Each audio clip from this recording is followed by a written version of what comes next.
చేనేత కార్మికులకు రుణమాఫీకి రేవంత్ సర్కార్ గ్రీన్ సిగ్నల్ ఇచ్చింది. ఒక్కో కార్మికుడికి ₹1,00,000 వరకు రుణమాఫీ చేయనుంది.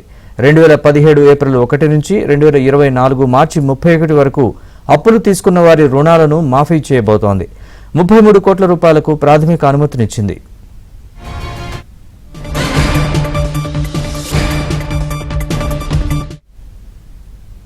తెలంగాణ ప్రభుత్వం చేనేత కార్మికులకు రుణమాఫీ అమలు చేయాలని నిర్ణయం తీసుకుంది. దీనికి ఆమోదం తెలిపింది. ఇదే అంశానికి సంబంధించి పూర్తి వివరాలని మా ప్రతినిధి నర్సింగ్ అడిగి తెలుసుకుందాం. నర్సింగ్, చెప్పండి పూర్తి వివరాలు.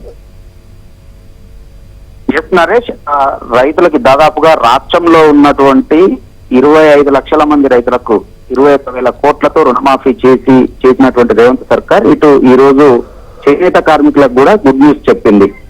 చేనేత కార్మికులకు రుణమాఫీ చేసేందుకు రేవంత్ ప్రభుత్వము ఆమోదం తెలిపింది. దాదాపుగా 33 కోట్ల రూపాయల రుణమాఫీకి ప్రాథమిక అనుమతిని మంజూరు చేసింది.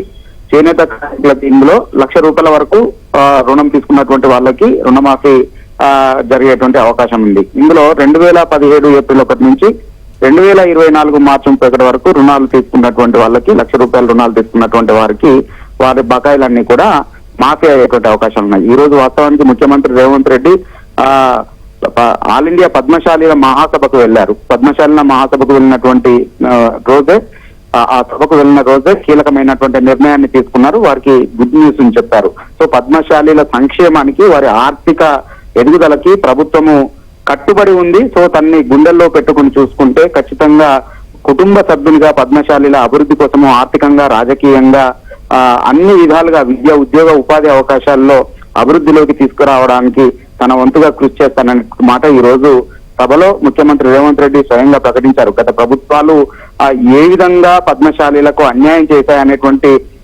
వాటిని ఏకరువు పెడుతూనే కాంగ్రెస్ అధికారంలోకి వచ్చిన తర్వాత ఏ విధమైనటువంటి చర్యల్ని చేనేత కార్మికుల కోసం తీసుకుందనేటువంటి వాటిని కూడా వివరించారు ఈ రోజు. అందులో గతంలో ఏదైతే కొండా లక్ష్మణ్ బాబుకి జరిగినటువంటి అన్యాయాన్ని, ఆల నరేంద్రకు జరిగినటువంటి అన్యాయాన్ని వివరిస్తూనే కాంగ్రెస్ అధికారంలోకి వచ్చిన తర్వాత కేంద్రంతో మాట్లాడి ఇండియన్ ఇన్స్టిట్యూట్ ఆఫ్ హ్యాండ్లూమ్ టెక్నాలజీని ఏర్పాటు చేసిన విషయాన్ని గుర్తు చేశారు. ఆసిఫాబాద్ మెడికల్ కాలేజీకి కొండా లక్ష్మణ్ బాపూజీ పేరు పెడతామని ప్రకటించారు. అంతేకాకుండా 600 కోట్ల విలువైన 1,30,00,000 చీరలను ఆర్డర్నిచ్చి, నేతన్నలకి ఆర్డర్ ఇచ్చి చేనేత కార్మికులను ఆదుకుంటున్నామనేటువంటి విషయాన్ని ఏకరువు పెట్టారు. సో ఈ విధంగా అనేక సంక్షేమ కార్యక్రమాలను చేపడతా ఉన్నాం.